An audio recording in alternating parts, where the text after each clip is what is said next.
O maia, i nā tātou tāpua i atuia i le atua le tamā, o le atua le alo ma le atua le ngang pa ia. Amen. O te maia se upu ma le fiong pa ia le atua, e whaima whaatou muanga o le Faafeiloaiga. Mai le whamtalanga le tusi pa ia le tusi o whaalinga lo na mtau pue whaa. A o whaapa u atu to ina e lua se furu mar whaa, i luma o le nofo ali o leso i fua e whaapavau. Ma whaapenao na tu ina atu, pale sa yo lato wao i ona luma. O na lato a vatu lea o le vi inga ia te ia. O na whai mai lea o upo le nei vi inga, lea li e te tau lava ia te oe, ina tu watu o le vi inga i laua fio. Ma le whaanene enga, ma le mana, awana e whaia mea malava, o no lauwhina ngalo foi, e iai i la tou ma oe na whaia. O upu ia la fiong pa ia le atua, sa whapena o na alanga ai to e ina e lua se funu mar wha. A o le whaalinga sa whapena o na avatu ia Ioane, i luma le nofo ali i o Iova. Waua mai le nei tai au, e whaima upu tātou te vivi whata siatu ai i le atua le nei Sapati, o na lona lofa ma lona anga le lei. Vi ia lea o le ainga atua, le atua le tamā o le atua le alo ma le atua le ngang pa ia. Ia sanga whaamanuina, e lea unoa nei se io o le whavau e whavau lava. Amen. A vea leo la uleo whatauwaa e whaile neitu la o le Sapati pa ia o le atua. E whaima fonga tau mori mori o le suato la na uauna. Le sunga le Taitai Matagaluega, Pastor Kerupi Vaoiva. A le ngata fo i lea o le nofo a Faafeiloaiga. Le mamalu Amata fia o lau Faafeiloaiga te tofi a le atua. Faapea le Matagaluega i nei uta. O te whaaleo ina ai, le leo o le whaatalofa, ma le Faafeiloaiga, i le tātou ngaluenga wao. Ta mua le nei tai au, i lau sunga le Tithe au au o le tātou ngaluenga. Le ala i moana, Pastor Willi Papu, ma le whalitua i atiana. Ma lo le soifu manuia, wha ma lo le langi ma mai lau sunga le Tithe au au. Aia, le lau lau ar komiti, le sua lau sunga le au tustusi. Papali i, Pastor ia feta maspa. Le ngata fo i leo le wharitua ma le ainga. Aia se tanga i mana malama, i lau sunga le te waloa le tātou ngaluenga. Ui tualangi, Pastor ata tanwasa, le wharitua ma le ainga. Ma lo le soifua lau le lei le nei tai au. Ia le alofa o le atua, le eise talavale whapenao na mātu whaloina, a lo whapenao na tātou lainga tutusa, i lo na alofa ma lo na anga le lei.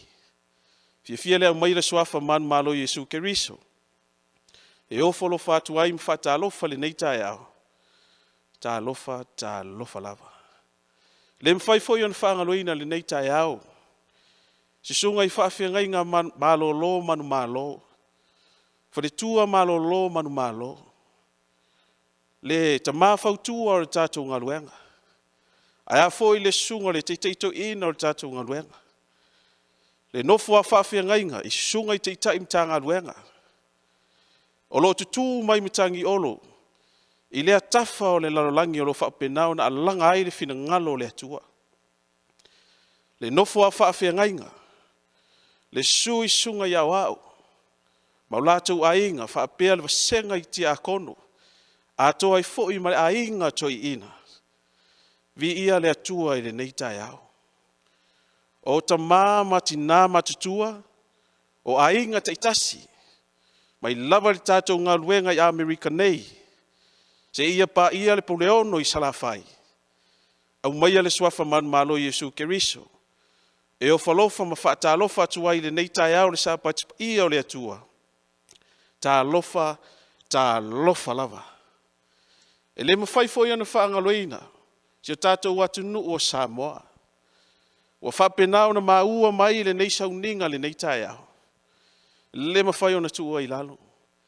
Vea lo leo e o falofa ma whaatalofa atuai, i lo tau mamalu le nei tai au le Sapati ia o le atua, tā lofa lava. Ia le atua ina umawhai o na tātou maua fo ili nei ava noa, tātou te o mai ai ina ia whapena o na toe si o le vi inga, o le whaafitai ma le whaamanu i le atua i le au noa, nei se ia o lava i le whaavavau e whaavavau lava. Whaamanu ia le atua i Sauniga le Sapati i le nei tai au.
O le tātou ifo ma Tatalo.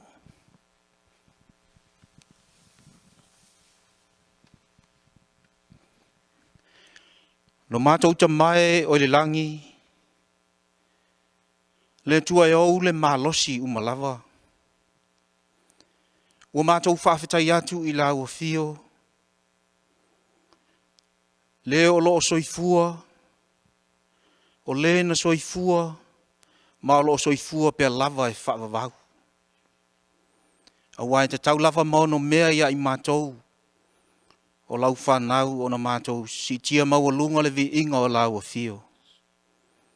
Ele ngātai mea mātou te whaia, ai maise o le taimi mātou te tāpua i atuai i lau a fio. Mātou wala au le anta mā wha mole mole. Lilingi mai alo a nganga pa ia, ina ia wha ato Toeaina i mātou. Ma ia wha pa ia ina i mātou uma. Ina ia avea le nei Sauniga o se mea silo na manongi luma o lo no fuali pa ia. Ina o mawhai o na mātou tāpua i atu i lau a fio, i le anganga ma le wha maoni lava. Se taimeo luma mātou wha longo i lo finangalo. E ala mai au a fionga. Wha manuia lau upu, wha manuia lau au auna, wha au lau au auna. Ai le ngata ile wha au le wha longo lau whanau. La mātou te talo lea tamai ala latu le suafa Yesu Keriso lo mātou o lii mo lo mātou whaola. Amene. O le taimi nei, o le Pese Faapitoa o Sauniga, le praise team.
Ngang Faapitoa lava le Pese Faapitoa Sauniga lelei. O le sona Sauniga lana wauna Pastor Vaoiva Kerupi. Maranga Farao Faafeitai. O la puno mai to wao la Sauniga le Tatalo. Mo tato le sona. No mato te mai o le langi Faafeitai tere le nei avanoa mato maua. I lava ni mato le feva aia i le tino.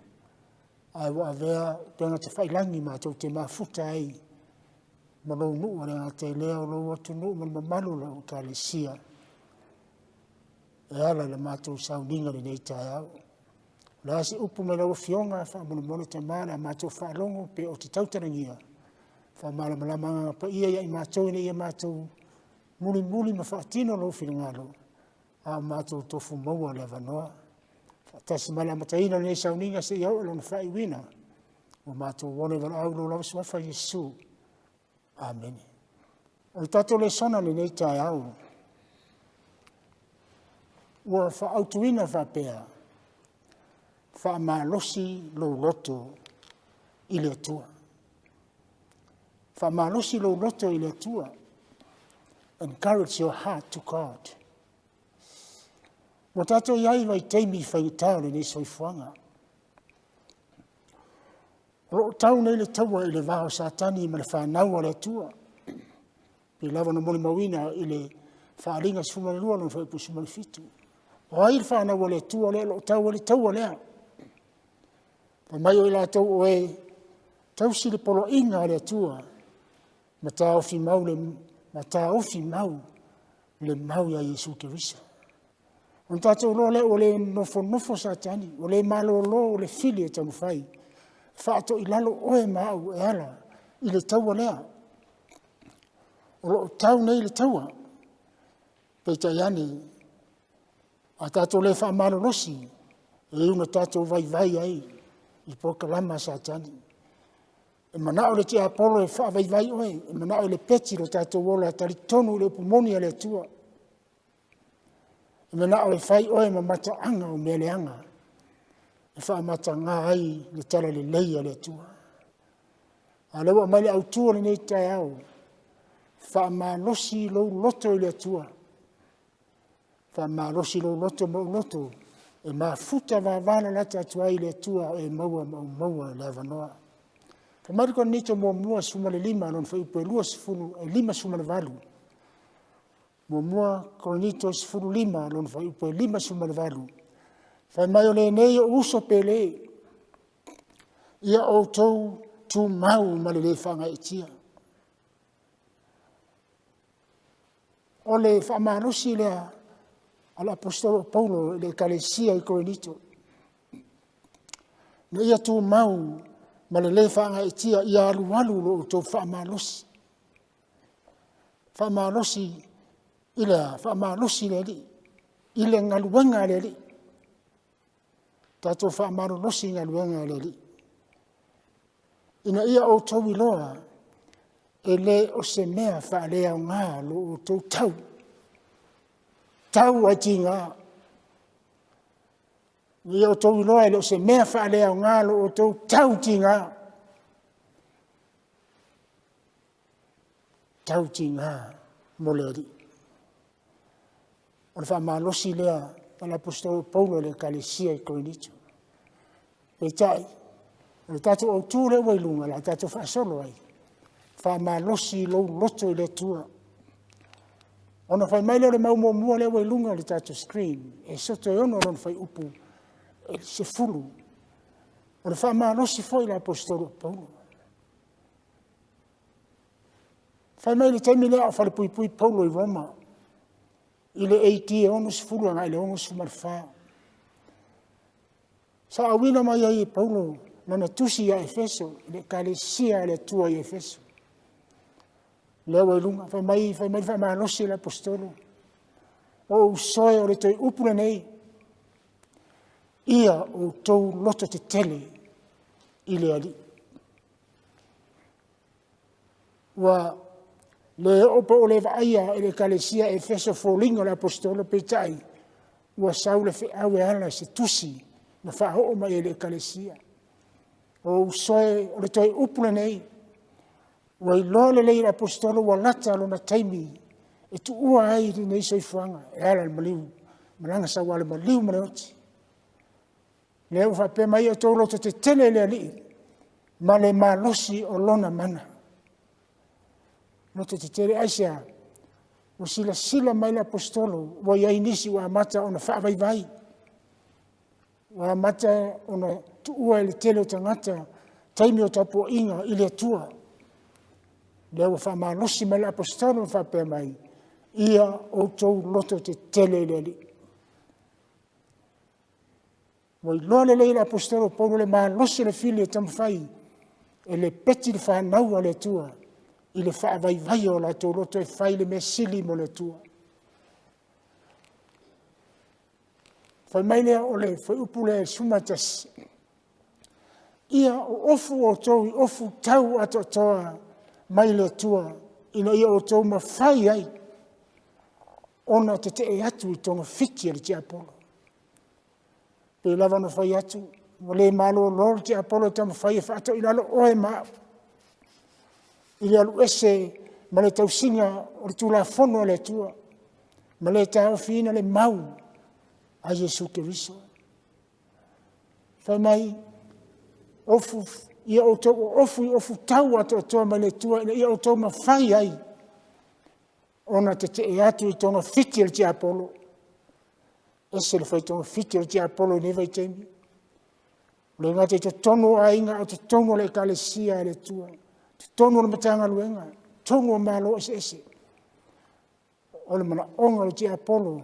Ma le koula te Apolo ia te oi mau. Aua ni ta sau whangai le langi wa umo na Sauniga e le tua mo oe moa. E ala le mo liwa lona halo Jesu Keriso. Ofu tau ato atoa na Paulo le mea mwhai ai. Ona tātou te te e le whaavai mai le te Apolo ia te oe mau. O le ofu tau ato atoa. Put on the full armor of God so that you can take your stand against the devil's schemes. Oa ia of tau. Le ngata ina ofu tātou ofu tau ia tātou tutu mau. Ia o tau ia te o tau. Whai mai ia fusia o tō surunga titi i le wha mauni. Tasi le mea wa Amata ona mau ese whanau le tua. Wa Amata ona le eise wha mauni. A ua sila fia le apostolo o Paulo. O ofu tau ia wha mai ofu tau mai le tua. Tātou te mawhai na tātou maanu malo i le wha vai mai le fili. O le ngata i le fusia o tō surunga titi le wha mauni. A le ufi fata le ame tonu. O ala wa mio ne vai taimi au tātou au ona i le tua. Tātou whaia le ame tonu. E ui lava na ave le apostolo Paulo ia Efeso. A le whiau fo i leo mna umia le ngapa ia le whiau tu mai ia te oe mau. E ala i lau au nanga ma lau au nanga i le tua. Ia maua le wha maoni. Ia maua le ame tonu. Ma ia se vaina o tātou vai. Sauniga o le tala le lei o le file mu. Se mai sau amen. A le ngata i le whai mai o le talipu puni. O le whātua whai mai tō te mawhai ai. O na tineia. O whana le file o lo whana mai. Tō mawhai le peti ai lo soi fua mara uola. A le ngata i le tō mawhai sa tani i esuia. Le mea moni to tonu o lo whingana mara o mawhau. Ai sori ai ma le tūla whona. Ma ai se tangai, i ofu tau e manao ai le apostolo, si la fia le lei, e le apostolo Paulo, le ngana ui mai ai Paulo, ana le se inoa ofu ia, ofu tau ia mai le tua, na ofu le apostolo, te le popo ngā ma whaingatana vai le apostolo, pei tai o lona malosi wa ia mauti noa ai, ofu tau ia mai le tua, le ngata le whamaoni a le amia tonu, a whase vaina i le Sauniga le tala le lei o le file mu. Ma ia ofu le taripu puni o le whātua. Ngata i lea o le pūrou tau. Ma le pelu o le nganga. Ia o le afionga lea le tua. Aua nei tātou whatamala. I whaitawina o le afionga le tua. Le ngata i lea o la patai mai ai ma apapuai mai ai. Ia tātou whaialo na whirangalo. Tātou te manu malo i le fili manana. Porka lama o le whaavai o i tātou. Le ngata i lea ia ma ia o tau Tatalo le nganga i aso umarawa. Ma ia mata ala pea i lea mea. Ese le whamaoni o le tua. Whamaoni le tua a tātou o ofu ia. Na longo i le ngapa ia la apostolo. Tau watu ia Efeso. Al te mineiwa whai mai le ngapa ia. Tau watu ia te oi lau whaafafonga ma lau tau tala. Ia tātou manu malo ai ma te tonga whiti ale whili. Ti Apollo, vai mai o tātou tangata. Ma tātou soli ai lana tūla whono. Pa mele kone nito le se fulu lana whaupa tolu ma le 5. Lesi le apopo inga la apostolo. Ma tau mai a te tātou. Pa mai awai ui lava ina mātou sāwa vali le tino. Mātou te le tau whare tino. Awa o pengalo mato nei taua e le fa le tino ia ai fa mano lo sia e le tua le peti ai olo le peti ai stronghold to tono le loto le tangata e mafua ona tato malosi ona o tato ofu tau ma ato toa mai le tua ele ni ofu tau mo le soi fuanga nei a ofu tau mai le tua tato te mawhai ai no tātou tineia, o le ti Apollo mo lana whaavai a te oema. Wilava na sa vali i le tino mātou te le tau whare tino. E o fwoi e tātou le toi tau wale me o le tau whare tino. E tau le tino e a whaina le mawhawhau. Le ai. Whai mai le apostolo Paulo mātou nei o le tau e le whare tino ia e whaamamano sia. Whaamano sia. E le atua le peti ai olo.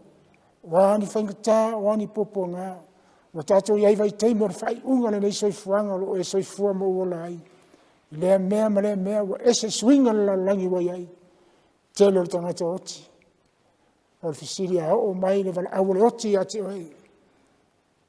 Faamata o ato toa le tapenanga o lo ufutau. Tātou te manu malo ai le fili. Malana faavaivai ati tātou. Ko nito le sefuru fa mai o lo le peti lalo masalsalonga. Le faavaivai le te apo. O le malosi anga le o futau mai le tua. O futau e mawhai e tātou. O na tātou le peti lalo masalsalonga. Ma mea mawarulu uma wa whaasisia e le mata upu le tua. O lo whaato i lalo ina manatu umarawa. Ia ana ia Keriso. Whaafitai upo la apostolo la pataina ai konito. Ale la patainga fo ilea la fionga le tua mo oe mo au. E wilawe na tātou iai le taimini nei whaletino tātou te le tau whaletino. Ae tātou te tau. Ofu tau na whaatonu ina i tātou. Ina ia mawhai no tātou le peti o masausalonga.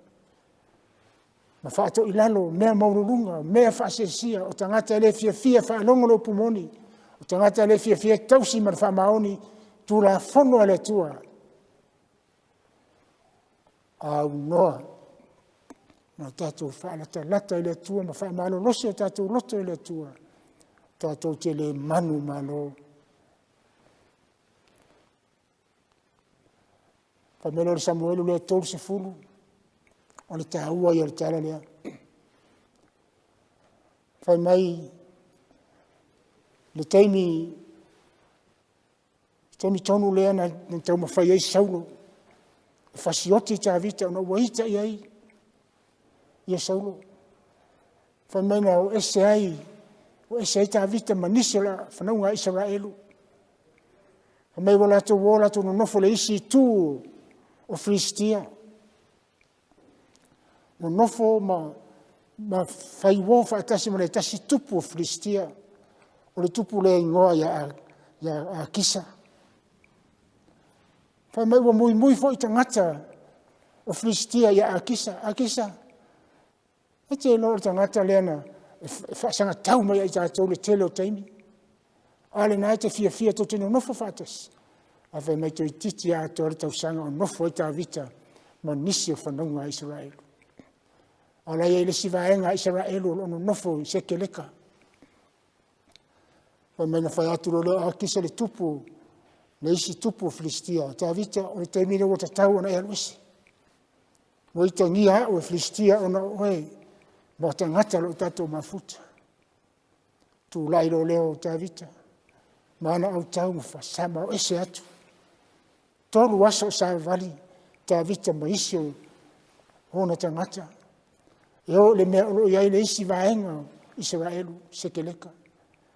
Ai whai mai, au taunu atu, vai la lato atu, ma atu, oa sekeleka le mea o iai nise tangata lato ainga, ma whanau, ma isi au tau, ma mea lato te atu, lato aiba ma atu, ua susunu e amaleka sekeleka.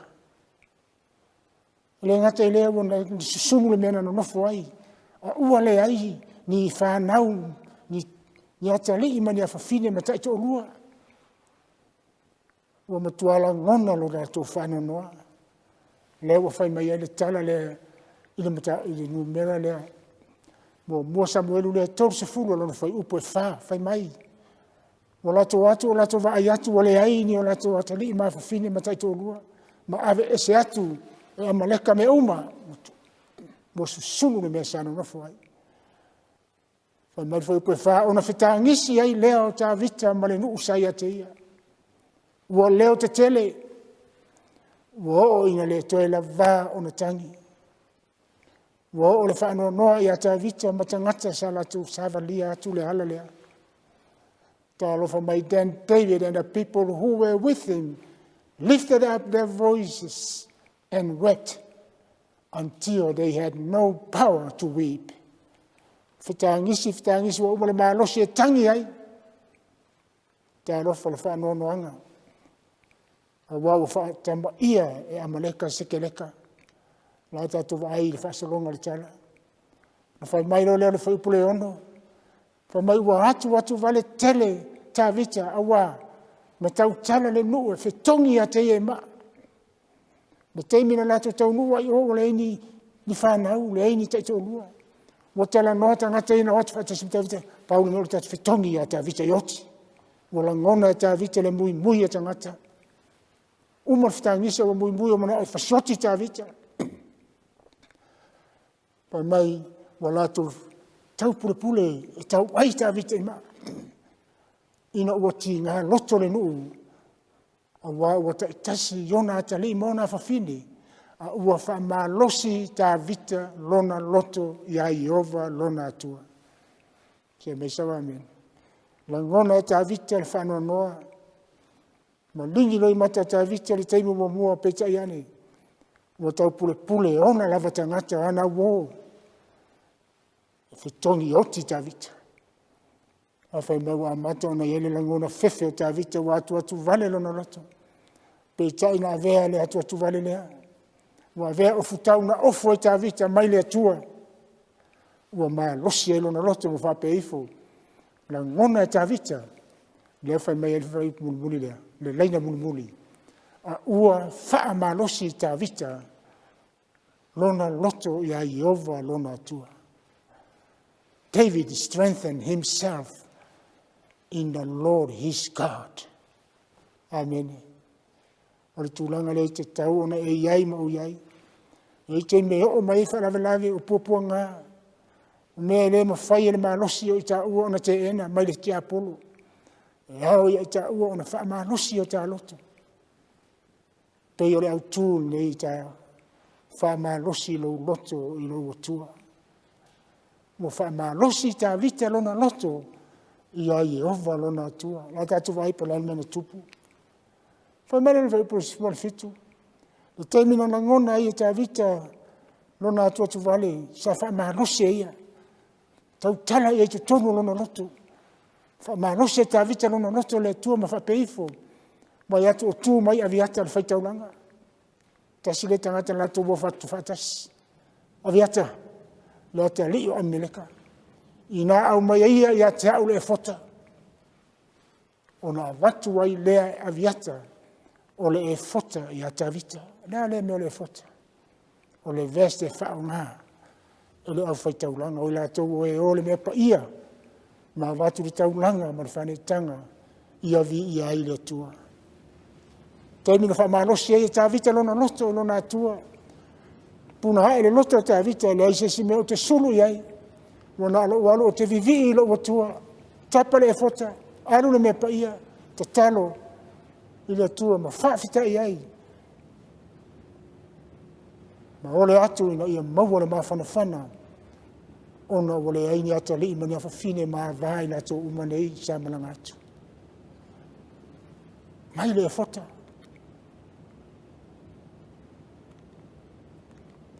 Pai mai le fai pule suma le fitu. Pai mai le taimi na watu ai e viata le fota. O le te lei o le mea na fai e viata. O le ngata fai mai ona fasia le au lato. Matu lala viata fai mai tele fasilia ta vita.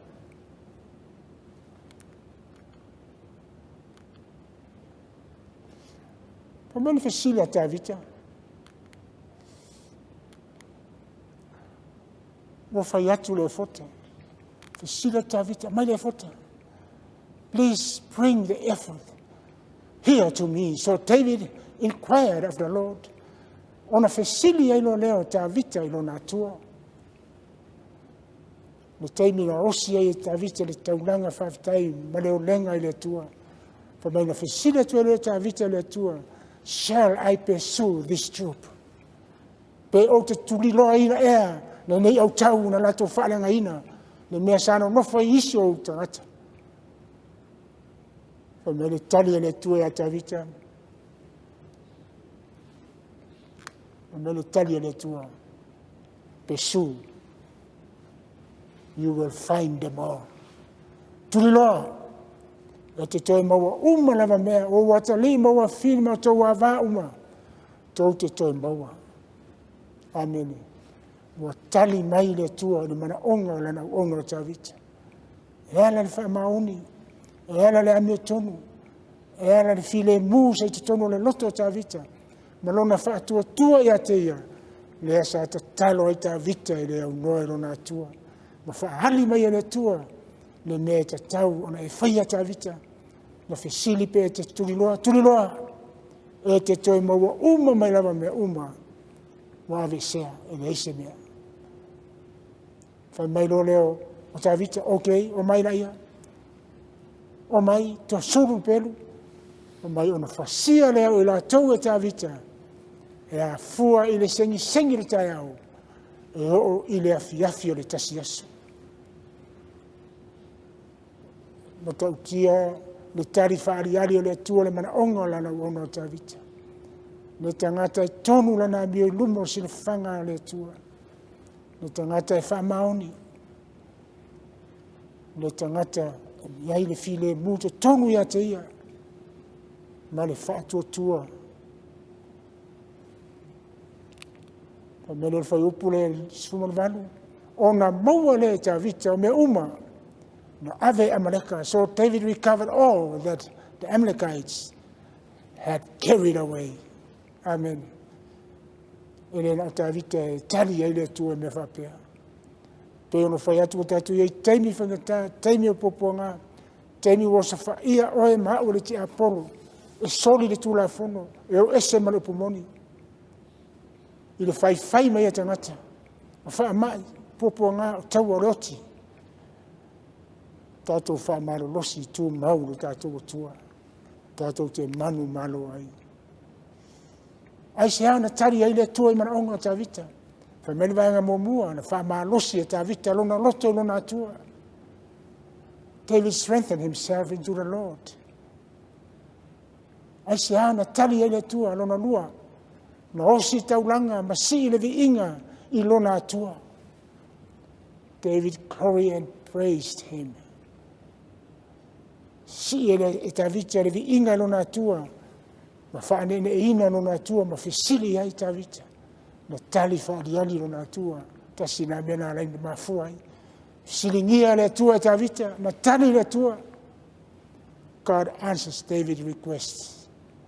Tali le tua, le request ta vita, pe o te tuliloa, pe o te maua mai e mea, mo whaananga ina ma ave seina, le ise mea na whaananga ina.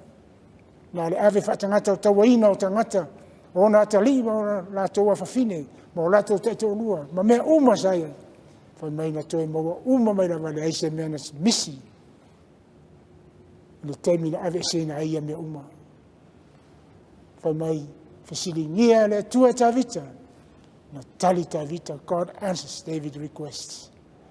Whai mai le tira, na whaalongo ta vita, le whaatonunga le tua, le papoinga le tua, no sta ia ta vita le polkalama mai le tua. David listened and obeyed God's word. Se me lasa wa amen. A whaina tali le tua ta vita, si la fia foi le tua, e tali a te oe lo wha maoni, malo utari tonu, i le tua. E le se me whaina tai le tua, e wha maoni le tua. Pa me lora vanga le lua o tātou le sona. E ui ti ngā mapopo ngā e li ua i le oli. Despite pains and sufferings, it turned to joy. I ngā luanga le lua se fulu, pai po se fulu iwa lua sufa. Le taimi na au na ai paulo, na apostolo. Fai mai na au na i le li, ma le loto maulano. Ma le malingi tele o loi mata. Whaoso songa na ho ia te au. Ona ole tau pulenga i uteia. Au na le loto maulalo. Aisea, wala matia i uteia, se fasioti. Ese lea tala usau whaapatala mai, tala winga ia Yesu. A whai mai tali e paulo. Rui ai nei paupua ngā sa ula ngona lo loto maulalo. Ma lingi o loi mata. Whaososonga na ho ia te au tau pupulenga i uteia. Whaaleanga lo wola. Awai mai o lou le, ma lou le na tia o se mea o ngā. Ina ne i le whailo atu. Ekalesia i kolonito le na tautela iai. Whapena fo i lau au nanga i le tua. O ala i e aona e sa vali mai au nai whapena fo i au. Po le a, le mamafa mai o upo tangata au auna ma le loto maulalo. Ma lingi tele o le mata. Wani whaapunga whai mai. Taime te tole i le tua te langona ina ma lingi o le mata. Whaatino au nanga na paulo lo na tua. Whaaoso oso e iuteia, whaaso songa ma iuteia, se whasioti. Awa le tali le apostolo. O nā mea uma, sa nā tia, o nā o te loa iai se mea o ngā o iai ina nei tei, wo ule whaalia atua a tātou maua le mawhitanga korinito. Pai mai le whai upule e lusu mai tonu. Roa mori tino mai le anga pa ia, wa whaatali mai no anuanga, ma popo ngā ia te ai o te le manatua se tasi mea.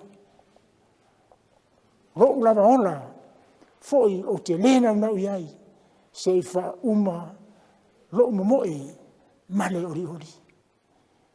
Poka la mai a ayuteia sa tau pule pule, whao i le apostolu, ono lato feitai le upumoni o tala i atu. Ama alo nei ola, o whaatar te meno nangam pupua ngā, ai o te le manatua se tasi mea. Roa lava ola, foi o te le nau iai, se i wha uma lo moe male ori ori. Se i wha uma. Al tau ti nonga le apostolo Paulo se ia tau le oti. Wha uma lana moe i le tau Toeaina o le tua malona finangalo. Se o le luinga fo nai ati oe mao. Tātou talo le tua male maa losi ati oe maa losi ati au. Wha uma eno tātou moe male ori ori. Fia au auna i le tua. Ma fai me sili mo ia o e maua le vanoa. Pa mai lo whaatali mai no anga. Chains and tribulations are waiting for me, but none of these things move me. Whamate iso langona toa mo lo tua. Tātou te whaia le me sili a tātou tofu maua le vanoa. Tātou te ui ti ngā ma popo ngā o tātou iai vai taimi nei. Tau ma whaile fili, a ese tātou mo le mawhitanga wa wale lata mo le tātou tua le langi. Mai e ui ti ngā mo popo ngā, a e li ua i le oli oli. O saito i tau mai tātou le sona. Nor do I count my life dear to myself, so that I may finish my race with joy. Le tawhitulinga, i le ala tanu lo tātou iai nei, tātou ai tau lai i le ma liu le tātou alio, Yesua i lunga sa taunu, Taitaina ai tātou i le nofoanga o Sauniga e le tua mo oe moa. Mai salamo le luas mo le ono fai poe lima, oe lulu seito mo le mata. Oe lulu seito mo le mata, la tau te seleina, ma le alanga fia. For those who sow in tears shall reap in joy. Tātou oe lulu le seito. Le afionga le tua tau e ki ai wana o Yesu tātou te olai. Da ili Sapati pa ia o le tua malana tu la fono. Tātou whamaoni le tau singa le isi tātou marosi Petai. Me la afionga le tua lo uneia lofa tu noa. E lava le fisosoani mea tau te Vaoiva iai. Ia le pao le lofa tu noa le tua e hana le nganga pa ia. Tātou te whaatua toina ai, nā te whaatua toina ai lo vai ma lo vai. Oe lulu seto maroi mata. Ati ngā oi whangita, nā lo vai, nā se mai ati oe, nā lewa noa whaatino. Tātou lulu maroi mata le seto. Awa, nā tau te sele ina, ma le alanga fia. Pa mele ne mire valu, non fai pa se fulu. Ma le temina oto ine mia mai sera ma le whaita ulanga, ma ta watu, ma whaita watu le afionga, ma tu la fono le tua le nuu Israelu.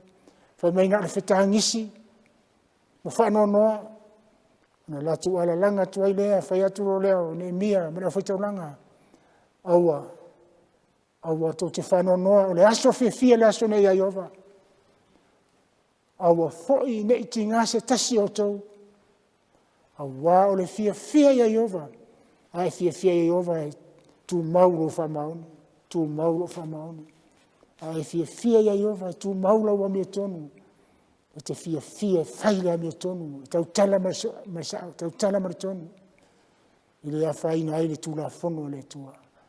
Awa foi ne ti ngase tasi o tau, awa o le fia Iova, o lo o tau marosi lea. For the joy of in the Lord is your strength. Fia Iova, o le tatu marosi lea, whaatino ina ai, me whina ngalo ai o ia ala i tono lana fionga. Le Ioane le sifunu mane ono whai upu e lua sifunu. Mane sifunu mane ono. Whai mai e tangi o tau. Ma tau whai tangi awe. E oli le lalolangi. E ti ngā o tau. Ai li ua lo o tau ti ngā ma oli. Ne teimi o whaamawaenga Iesu Kerupi o na uso. Tau te whetangisi ma tau whaitangi awe. I puapua ngā ma whainga tau le lalolangi le nei. A leo te whai atu i ate o tau. Tau te ti ngā ma tau whaitangi awe. Ai li ua lo o tau ti ngā ma oli.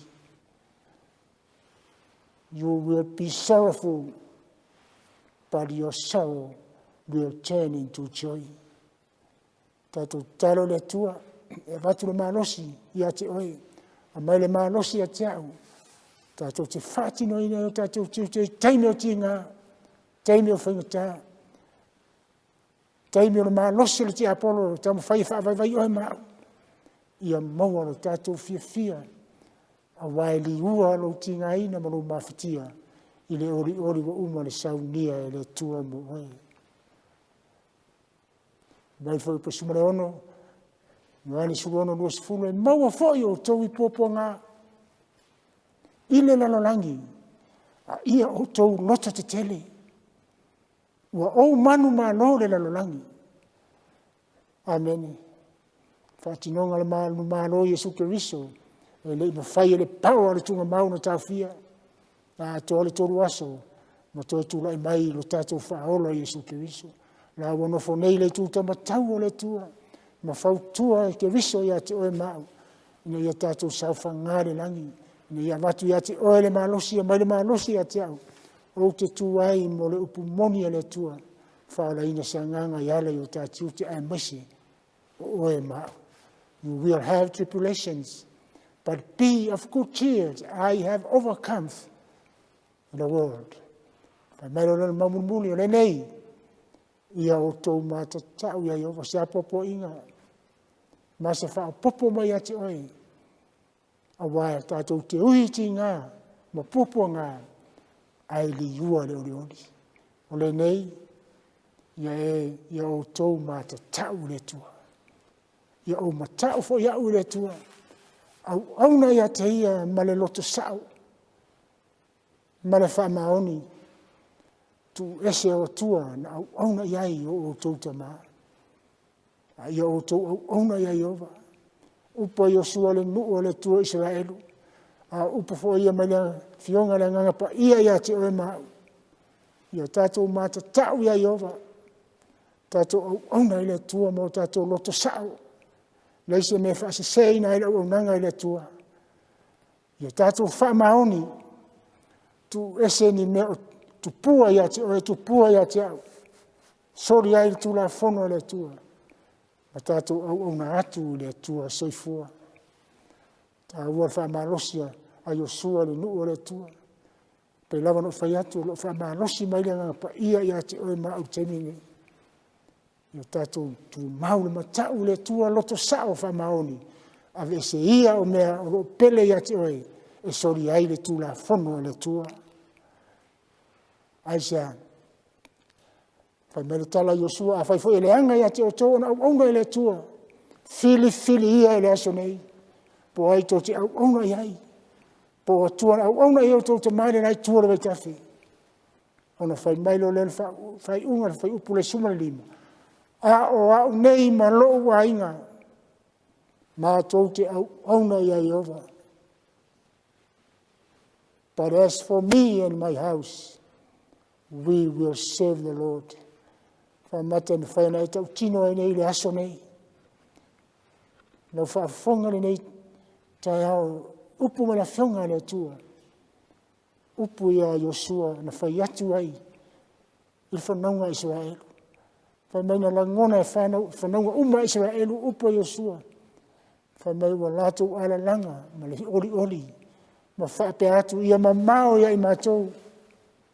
Ona mātou tu ua o Jehova lo mātou o tua. Sa moa malau whaafonga. SISDAC malau whaafonga ni nei tai au. Wala vai le tau tinonga tau tātou te tau tino ai le tua. O nei malo ainga. Mātou te au auna I a Jehova le tua e totas.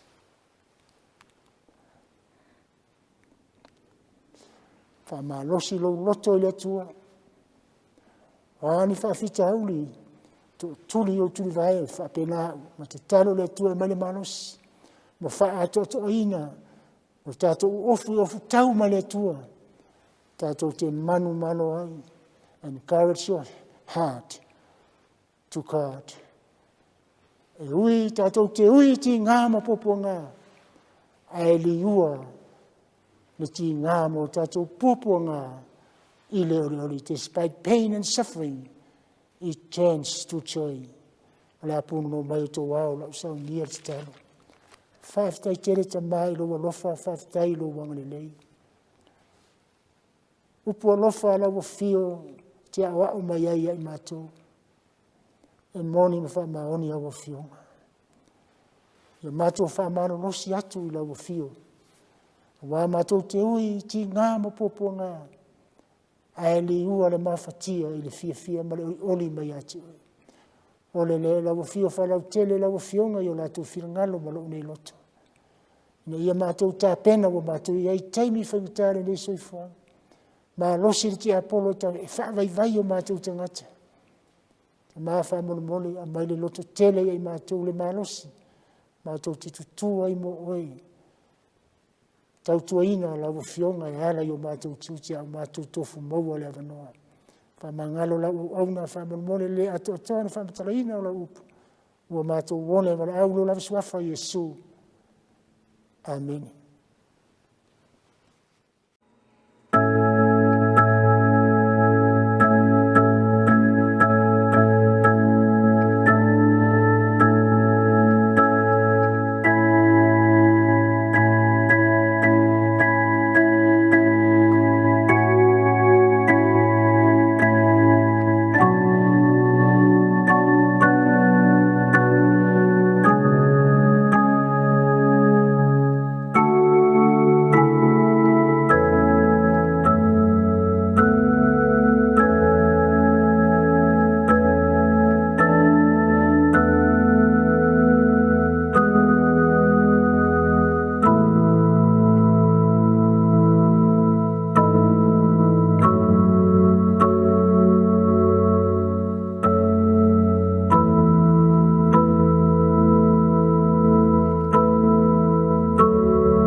O le tapua inga I le atua, le tamā, le alo, ma le anganga pa ia, amene.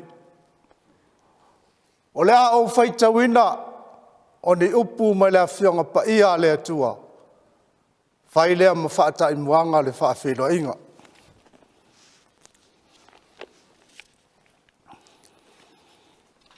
Upu a le poto Solomona. O le suafa o Jehova, o le olo malosi lea, e sola atu I ai lea miotonu, o na sao ai lea o ia. O le olo le mauoa. Olo na olo marosi lea. E pei o le pā mawalunga foi. I lona lava manatu. O upui a le poto Solomona wa mai a nei tai au. Tatalo le Faafeiloaiga. Fai mai a le poto Solomona. O le suafa Iova. E sola i eila mi o tono na sao lea. O lona pā fo lea po lona olo mawalunga. A le manatu o le mauoa. E sao o ia. E ala ilana uloa.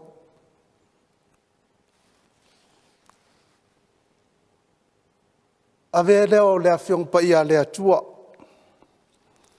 Fai le mfata imuanga nei tai au. Le leo fata uwa. Fai mafonga le fai launga.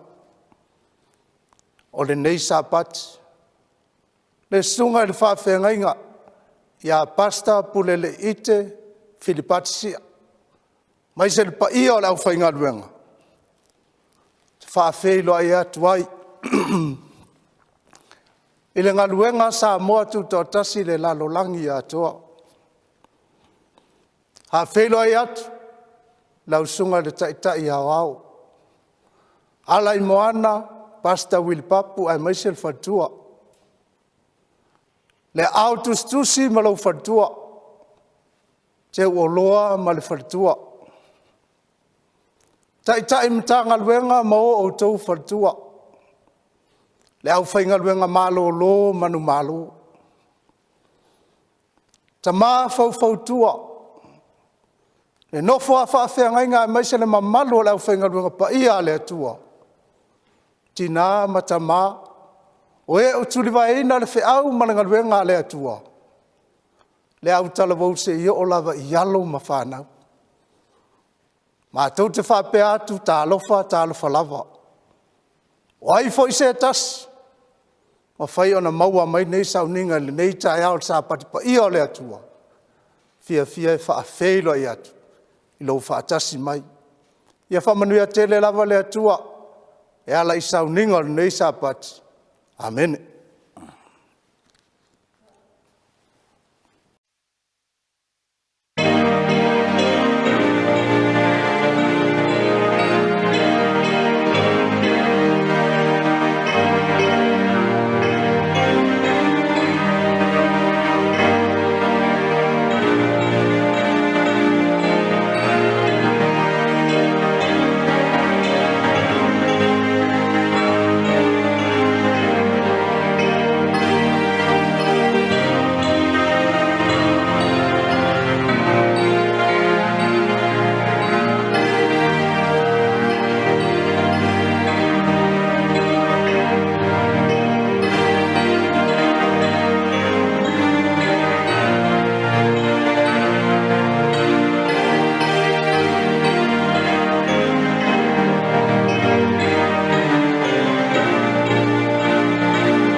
Le tatu wha lalo I le tua e ale le talo. Ia wo aulo mātu ta mai le langi. E whamanuina lava lau suafa le nei tae au fau. Ua mawhai o na mātu toe o whanga poto I lalo ifo. O lau whale talo. Male nganga whaftai. A wā ua mawhai o na e toe Taitai na mai. I le soifua o lo nuu ai maise sio mātou nei ola. E mātou te whaamnuina I pēr lo suafa le nei tae au. A wao lau taiteinga mata ngofie. E le lava mātou upu e tau whaasulai nai. Ma tau whaalalanu nai lo walofa tu noa. Sa whaamalu malu mai aso le vai aso. O le nei tae au lo sapati pa ia. O se whaamanuianga ia te mātou o lau whanau. Ona mātou talo lea nganga pa ia e. Liu alo mai e le nei tae au.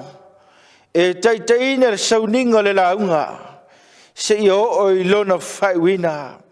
Mātou te manatua lau au au na Taitai au. Ai maiso le whaletua ma le ainga.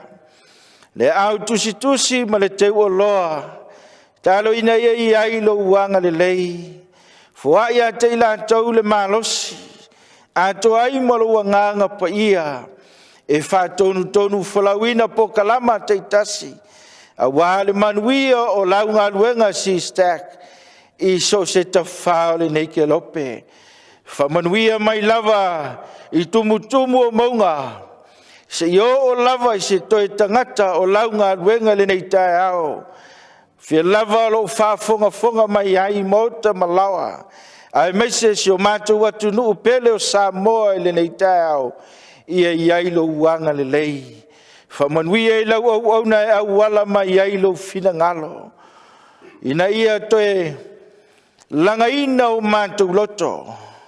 Na ia whatoa o mātou loto e ale le whiau ma Lauga.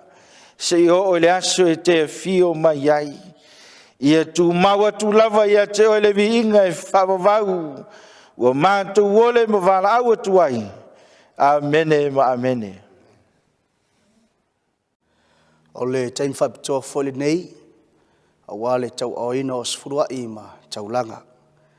O luina le mali whaaloalo le vasengo ti akono, ngā lua nei tae au tulai mai, a wale whaatinoina o lea tiu te tāua. Pē whawa le tangata mea le atua, a outou, ua outou whawa o mea, a ua outou whai mai, ni a ea o mea o mātou whawa. Wa outou whawa me se furuai ai a outou mea, a toa ma Taulanga. Wa matua whaafanoina outou o le nuu malava, a ua outou whaoa o mea.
Waloina ma le whaalalo tātou fia se tūlai mai, a wā le whaapeina o se furuai ma Taulanga le nei tae ao. Ina au mai a mea se furuai ai au tau mea malawa I whale tu oi mea, ina iai me ai lo ufale, mai au tofu mai e tiau le nei mea, ua whetalai mai ai Jehova o au, pe au te le toina pupune le langi ma au tau, ma sa atu le manuia ma au tau, ina se ia silisili ona tele.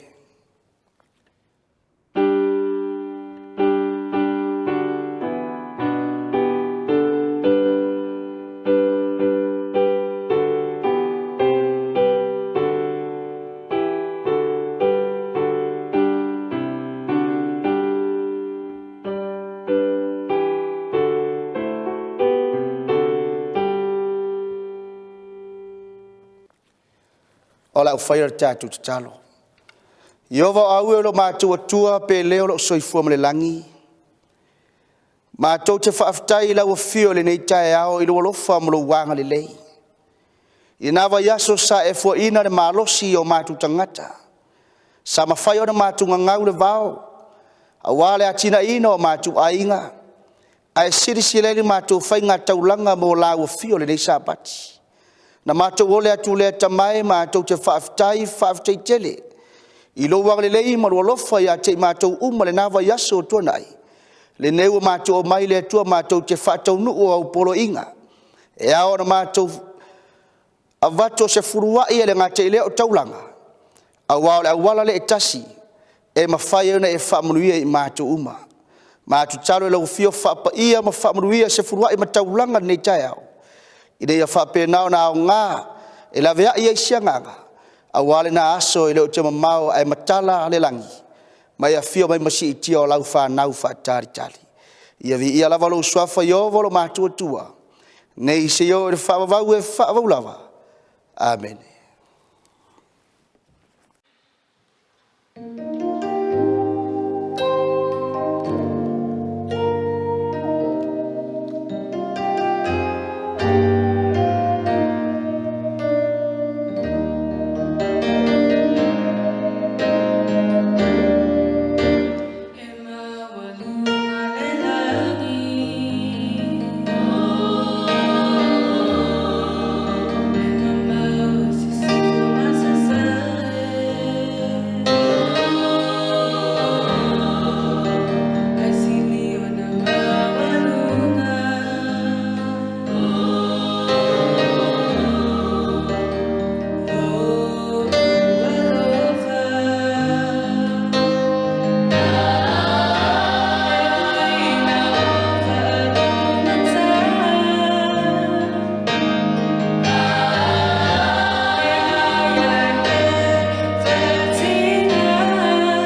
Tātou te lei wharongolongo, le ase finangalo le tua le nei foi Sapati, walau ma le wharoratu tātou punono whatasi, o la usaunia le tātou Tatalo. Lo mātou ta mai o i le langi, mātou te whawhitai lo walofa ma lo wangari lei, o ma whaifoi ona e toi taitai mai le soifua, ai maise o seo nei ola. Ua mawai atu nisi o Sauniga pa i o le nei Sapati, tali tonu o lo tātou whaalongolongo whatasi le nei tai au, e ala le whatuatua, o lo soifua le atua e ou mea umarawa. Walaule le nei tai au wa tulai la wa auna wa na o se fuefu o le ele whatau waa le tangata a nganga pa i ae lo mātou whesoasoani e whatumuina nganga o lau whanau po lo ainga ai maise o le tulai ai o lau auna le nei tai au whamanuia iau a fionga whamanuia le whalongo rau nuu fo i lava vi inga i lau fio whaftai tele ono lo suafa uole ma wala awa toi nei. Amene.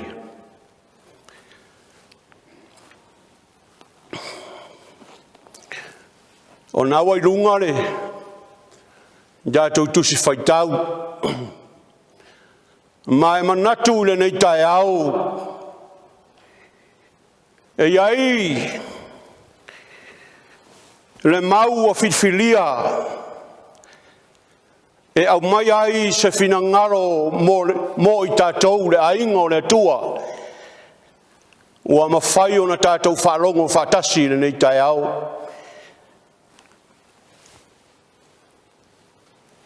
le tusi al apostolo i le Ekalesia i konito o lo iaia le mau lea e au maia e ta talai le whiau. Na wai runga tātou screen. Mo mua konito iwa, luas ful mare wha, lusul mare lima. Luas ful mare wha. O le ora a mai ai le ata o whiau. Tau te leilo ea. O e tau sini o i la tanu, e tau sini o uma i la tau, a e maua le tau i le totas.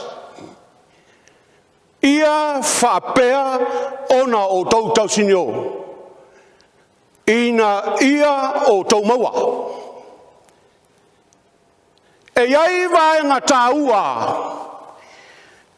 ua whafoa mai ai le wauna le tua. Mea mo mua.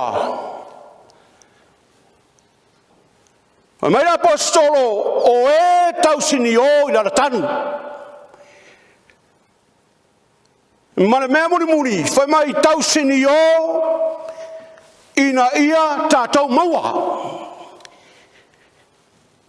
E whalinga mai i le loloto ma le iloa apostolo wa si tia ai le mau mo tātou le tai aurene. O le apostolo wa ui tinga. Wa e maua, i foi vanu. Ma e talitonu. Ua ia toi au mai le whamalosi mo le Ekalesia le tua i le tai au. Mana tua foi le upo le apostolo ina ua iloa ua mae ala na ngaluenga. Hoi mai ua au tau le tau le lei. Ua iu ia te au le tau sinionga. Ma ua whapaleina au le palo leola. E le Ekalesia le nei tai au. O le apostolo ua ui tinga. Ua ui mawhatianga. Ua mai la le whiau le tai au le nei. E le o toi whaingo fie. la tātou wholaunga. O tātou wholaunga I se vasa sau. Ai wa mai le fe au le tua le tai au nei. Le angora apostolo na ui tinga e fa pei o Yesu. O le mea sili ta ua le Ekalesia I le tai au nei. I upo l'apostolo Paulo tātou tele o ui se awala e whaingo fie. Sina foi, fa mai o e tau sini o I le ala tanu. Ngai e manatu I forava. O lo sau te tono le Ekalesia le tua. O le a e ui, o la e forlau I se vasa manu. Ai o lo sau malo iai te tono le Ekalesia le tua ia e mautinoa. Pena fai mai apostolo Paulo. E te tausini o I le alatanu. E le fai ngofie e omo. O le alo na winga. E iai faafitauli. A le mea sili na taua le apostolo Paulo. Ua lui mo le Ekalesia le tua le nei taiau. Fai mai a tausini o ina ia tātou maua. Whaasolo le whea ua le tua le nei tai au. Le whai upu rai luas fulmane lima. O ngai, o le whai upu na. Lana e whaavasenga mai loe Paulo. Le mea ka o le train. E train ari kaka marka kuringa lea muamua.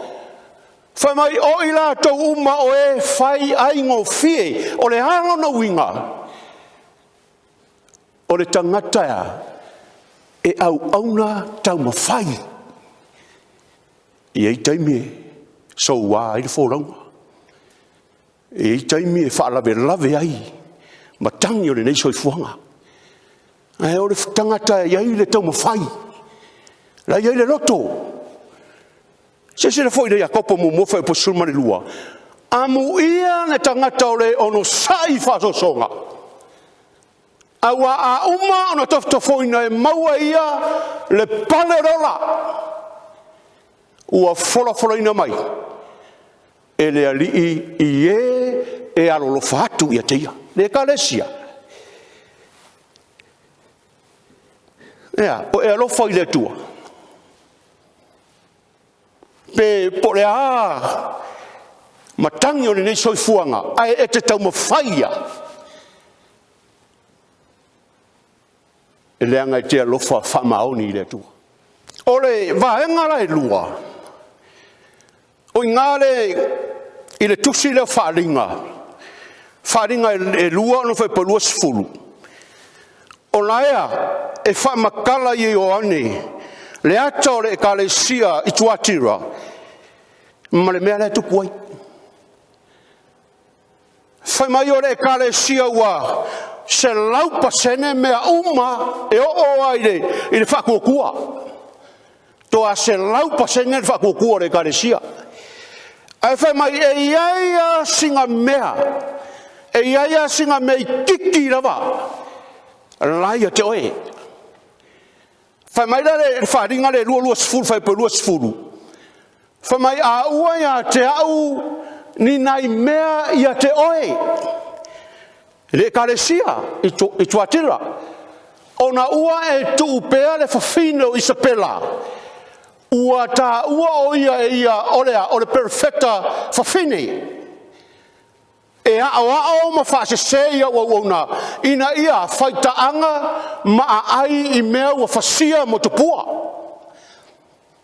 A mua sau taimina e sila lele.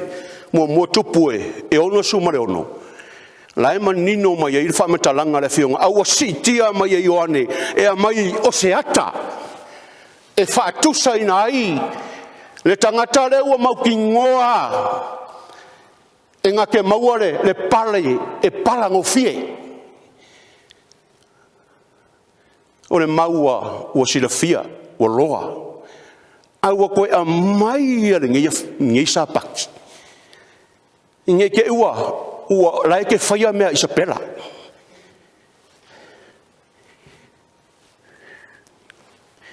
e o ai lo kuka Sapati. E o ai lo kuai ma Sapati. E o ai lo Petelo. Ke ko sila i fa or fe au kai au ni. Ole a kongu ale vai ngare ke ai e kusa le upora apostolo Paulo ko ke le ilo e a ole ka ko ke kausiningo i le rakang. A ole manga o mia fe au kai au ngi ia ka ko maua. E manga o mia o e maukingoa ua e maua le pare o ora. Si le foi ka ko vai ngai ko. Ore ka ngaka ea, ua maukingoa ngake maua le pare o ora. Mo muati mo te o so malua fa mai ia e tau le lei. I la le fato tua tango atu ia i le ora e fa vavau. Na vala awina ai foi oe. Ma ua e tau tino atu le tau tinonga le lei i luma o mori mau e to tele. Le kangaka ia le fatua tua. Le Pese, le Pese e au ngai le kua. E ei no fakua kua, e le fa vai. Ngake i loa le lei longa varawinga. O laia ngau ngake fia mauara le pale o le ora. Ai mai no tu or fe au le tua i le Sapati. SISDAC. Tau sinio ma le to faro loto. Ku mau le fato tua ma le usai. Ma le amio kua. Ina ia tatou maua. Ua au mai le person. Ese le ka ua le apostolo Paulo. O ko fali li ora kiki ara ngol sa o kofa o le mere mai e apostolo Paulo ma fau loko au ku le loko au tu o fe au ni Sapati ko fa lo loto o ke sila fia a onga nga yaise makai e yaisa ko fa lo loko ke va aise a inga e malu a ka miu. Ele aise me ngā se, a olo fia whaalongo i pe a onga, saungoa. Ko ke sira fia ngā ruenga o au, ai masere Ekalesia le atua le, kai miu a kako iai, e le whaingo fie. E manga o mia, o ngā kākou kausingi o ma ka ngaka e ro loko le la koko wha. A o ngā ro loko le to wha ale Ekalesia o se Ekalesia e ku mau le whakokua. Le ngai ro loko le mea e sila fia e le Ekalesia. Mai foi kākou. Ale ka ua i o le Roma le rua foi poe wha. E ke wawa ai le lofa o le tua. Fa mai pa ua whatau wa ea ia ke oe le faulai o ngā malu, malonga whapare. Malona o sai, o lo e le iloa e kai ka inga oe le anga malu o le tua. I le salamo. Le alava e kako ke whai.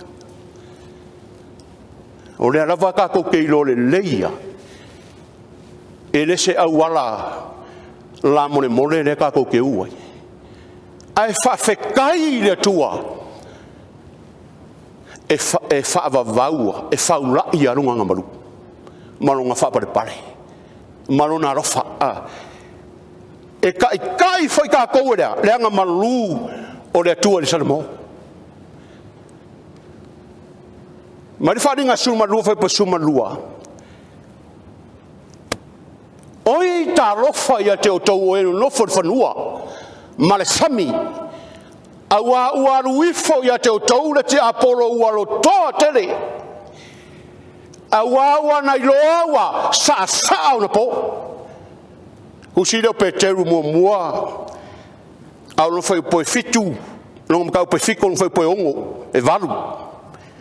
Whamai ia o taua, ia o kou makaala, ma whaau kauka, ona o lewa, ua whai tātou mō tātou whiri, o le ti āporo rea. Ua whaku sainga e peo se leonga tangi, sa ili e ia se tase ainga.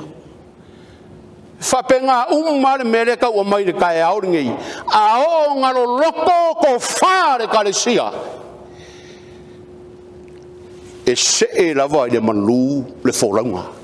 Ma e whaai u fo i mare manguia la kākou kau whikuringa. O lea kākou ki kau singio, kākou kele i mauar kingi. Awa mai e Paulo se aka i ko kongo le Ekalesia le tua ua whaaku sainga o se kamoenga. Kamoenga lea i le mawhainga. Ngai arurua o e ngofo. E ka momo e vai a e se minifongi a fili o e ke e a vea o e maskaka moi e ia price e ke ale e alanga e makua e kingo uma nga ngau mo e le nga laia e ke mau failonga fa penga uma mele mai la apostolo Paulo e ko e mai le Ekalesia le tua ia fa uma le lei la ka ko singonga. E ui lava ua mai i le kai aore ngei, ua kulia mai sa kangi mga ua ngeru i le lalolangi, le fai mai ai oi talo fae ia ke o kou, o e ngongofo whangua malsami. A ua ruifo ia te o tau le te apolo ua lotoa tele. A ua i lore leia te apolo, ua makua sa longa kaini.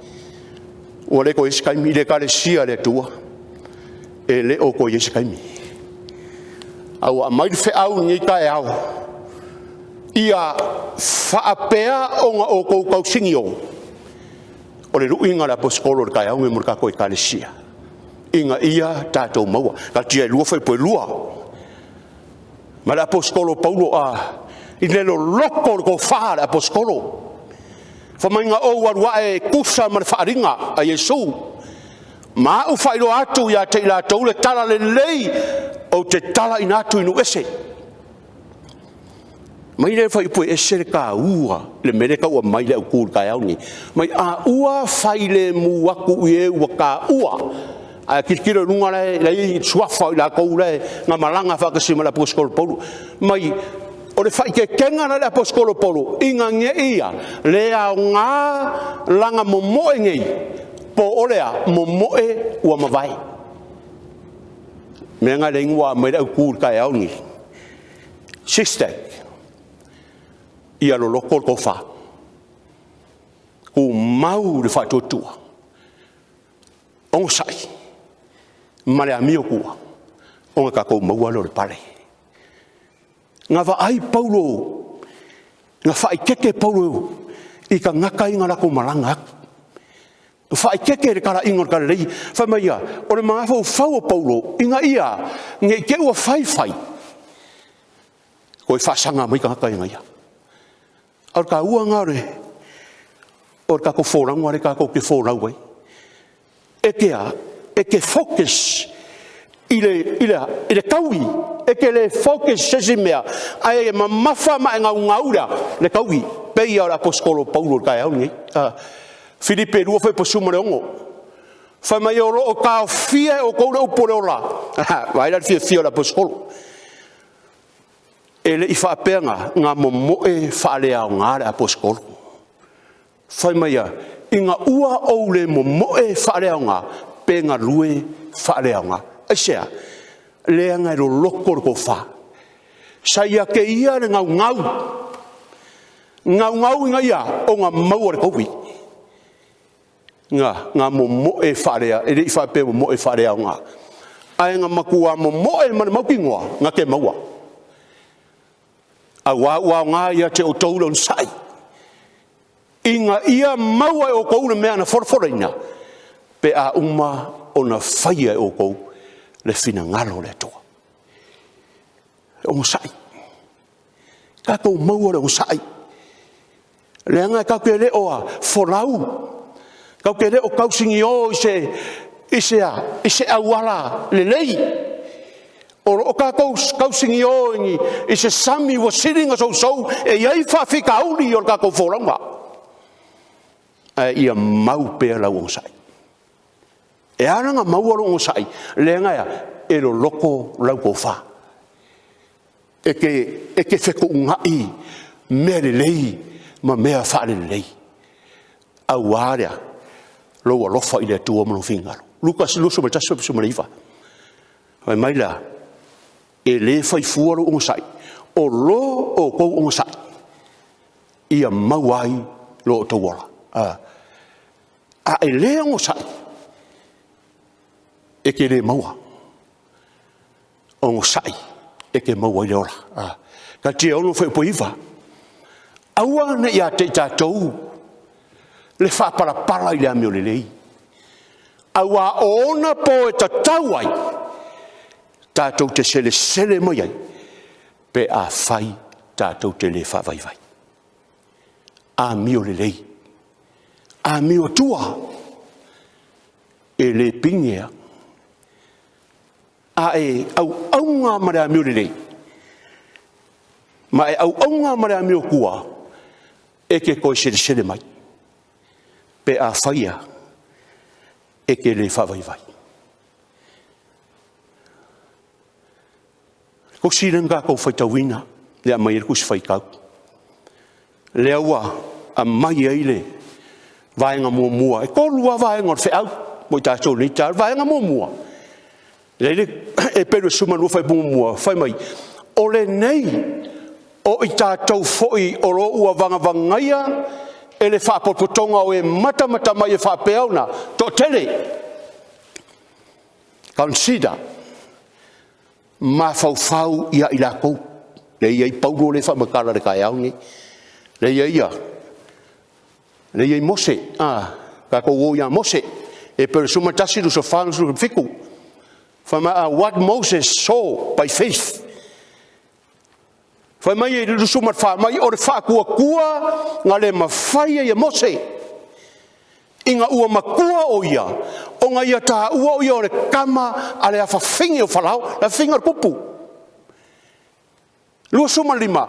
Aiwa, fili e ia. Anga le anga ina o ia whatasi matangata o lea. O le atua e le lei ai. Ai aua le ia te ia le fia lea. I le anga sala e vave mawai. Mose o lesi lea au aunga whatotua. Sa ora mai se ai ngā kupu. O se ai ngai milongea i kongo i ko piko. Ngai whai maia. E le o mea ngai sili a Mose. Ni se o kai mie. Ngai sau de loku. E le se mea. Ai a oro ua. Whaase se inga i ka kou e le oa. Ua makalonga e ko muri. Ua ngalo ia te oe le tua. Ao Mose. Ola mai se ainga mau oa. O le kupu. Farao. E whai mai ea Mose. Ua fili a ia. E ko ule oa. Ai whaakasi maka ngaka o le tua. E le lei ai. Mai le whionga pa ia le tō le oolea.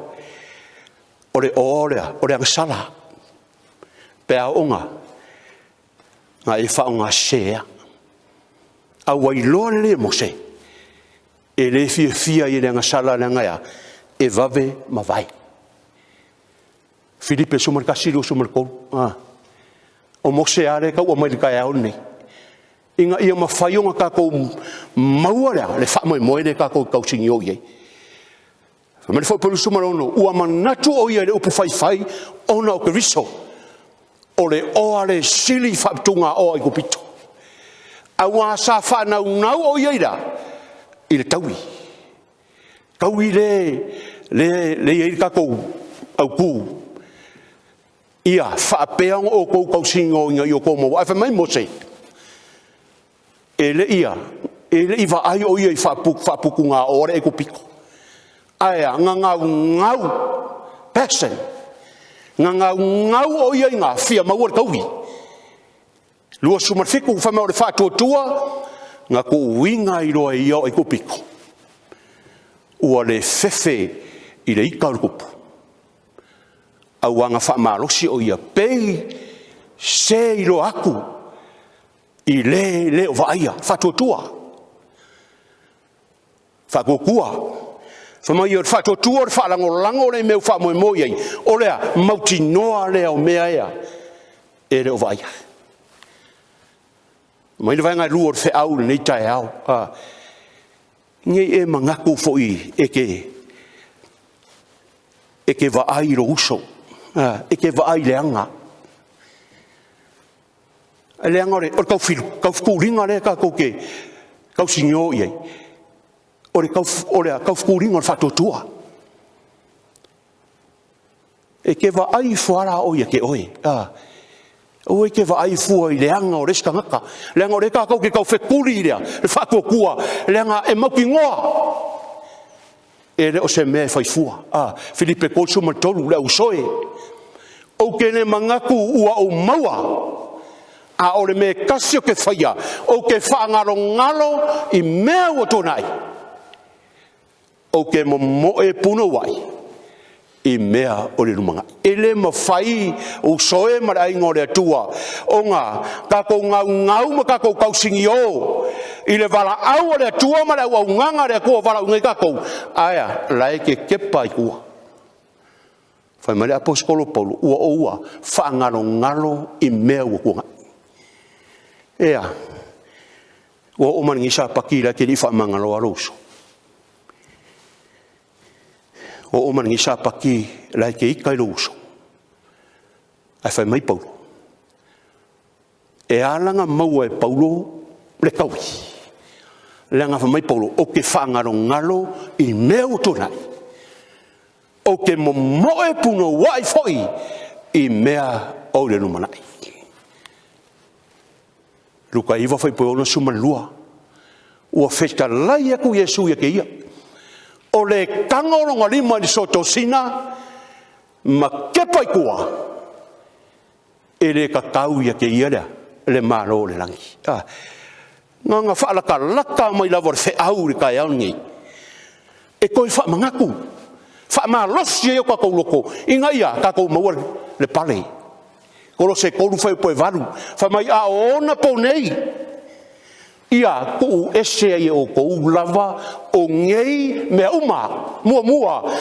O le ika. Lua o lotoa. Lotoreanga. O le upureanga. Mare upu matanga ai o konguku. Mea ie kaunga ve ese le Ekalesia.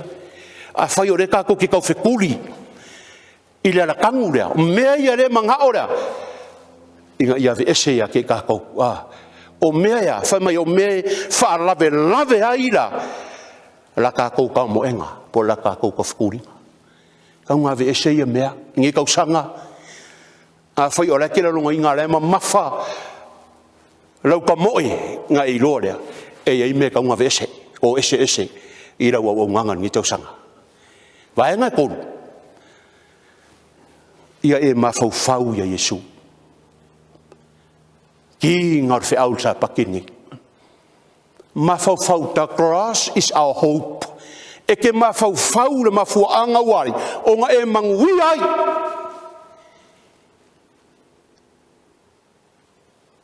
O le si kanga saule. I le loku. Po saule o pumongi le tu. Makua le ia ska mau ainga. Ainga ua maua lor ka mau ainga. Ngalo lorea, ngalo lor wha moi. Ngalo rea, kau ki ngonga. Inga ua iaironga wha moi. I le langi ma le ola e wha vau. Whai mai whai poirua, ma ia vava aiatu ia Yesu. O lenga ke kai inga, ma lena te wha atotoina wha kukua. O lenga o ngosai le sa kaulo, nga wha kau vaa ia ke ia le maa. O ngā ori sa tuu i o nganunga. Ua ngofo o ia i le tū tamatau o le ngofo ari. O le kua. Sa kau singi o fo Yesu ia. Ele ngau Paulo. Kau singi o Yesu ngai ua inunga sa kau. Ola nga Pese. Ia e ola ma ora. Ele i whai ngofie. Lenga angare o Yesu le sa kau. Ele so fa moi ma so fa moi. Le fa mai le luka lu sumar falu sumar kum marongo e le ka kau e onga ki ngau ke riso I mea fa penga I le o ai o ia I lungore longa mamalu le Ekalesia le tua le ngi sapaki e I kai me ngalo ia ke ka kou o le awala le ka kou ke uia le awala le ka kou ke kau fekuri ai e le mawhainga e alo ai fa pe o Yesu e le ka kau e onga ki ngao le ke riso I mea whapena. I le o ai o ia I runga mamalu. Le o langa koe whamanga koe Paulo le Sapati nei. Kou ke le iloa ea o e kau singi o I la tangu. E ke le mawhainga e alo lea I la wala lea. Le nga a e le ui la wala lea e ke le maua lea. Le pale. Whape o Yesu. Nga ui e fo Yesu le wala kasi. Ai oronga ngau ngalainga o nga oronga rofa inga I mawhaiunga nga iai so wha moe ma so wha moe I le langi mare oro e wha wa uma nga ruenga Yesu laua iai ngi o ia lunga mamalu ua ngofo ngi o ia le tuta matau le tama ma whaide nga ruenga le whaukua e le uma le rofa e ko maua le rofa. E mai isa ia lima sumar kolu fai pe kolu. Ua ingo sia ma ko ula fo inga o i kangaka. O le tangata whanono ma sani o ia matinga. E peisa I ua alo ese mata ia te ia. Ua ino sia o ia. Ma ua kākou le manatua lava o ia. Roma sumar lufa pa sumar lua. Mai apostolo ia ori le wha moe. Ia ono sai popunga. Fina finau I le talo. Kau singi o mare ko wharoloko. Ko mau le wha kua mare sai. Mare amia kua. O ngā kako maua lea o le langi mare ola e wha. Kako whi au nei tai au le launga le tua nei tai au ko lua vaenga ma fau ia I la kou oenga nga ui le awara nga kau whekuli whaakasi e ala le whaakokua mare o sai mare amio kua o laua moe mare wha moe I le ngakai au la tau te toea ko la ima iai lua ma fau ia ke oi ma fau ia ke oi ma fau I laua ka mo engare ke ka mo e inga ia fai winga vaenga kolu ma fau ia Yesu ma fau le sa taulo Yesu o lenga ki ngā ma ui ma whakianga ingosia ma amusia ai a sale ai lava senganga ongore ngau inga ia kau ngu lunga sa kaulo inga ia la vea I lo soifua mara ola wa ia Yesu ka ko fa moe mo le langi ma le ola e fa va ore fe auna le tua nei Sapati ia ro fa le tua ma fa mo ngekele ka ko ngaru ngawao mai lava yonga maunga kikele ka fa fia ro ye tato ngaruenga se ia pa ia foi nei ia Amerika nei ia fa manu ia tele le tua nei Sapati ono Yesu amen ora tato fa I ul talo iovo au no mata tua ua uma ona fola au fionga I le nei tai au mātou whaafitai lea I le nei whe au ua e au maia mo I mātou. A o mātou au auna ma mātou va ai le naso. Ina ia mātou iai fatasi. E le ngata o lau Ekalesia wao. Ia o mātou fo I nei iuta. Talo lea le tua I alu mane mana la upu. Ai aina se nganga e whalongo matalia fe au le ni Sapati. Whamanuia se o mātou Taitai au au. Mare, whare tua, mare no whaalo. Whamanuia ia au auna. Le komiti au auna Taitai Matagaluega I lea tafa ma lea tafa. Whamanuia na o mātou tamā mātutua matina mātutua oro o tuli vaina le nei ngā luenga. Whamanuia I mongo te tele ma mongo iti. Whamangalo lau au auna I lea venga le wheau le nei Sapati. Ai ai se upu o sala se ngangana ua le tusa ma le paia o le nei Sapati. Whamangalo lau au auna.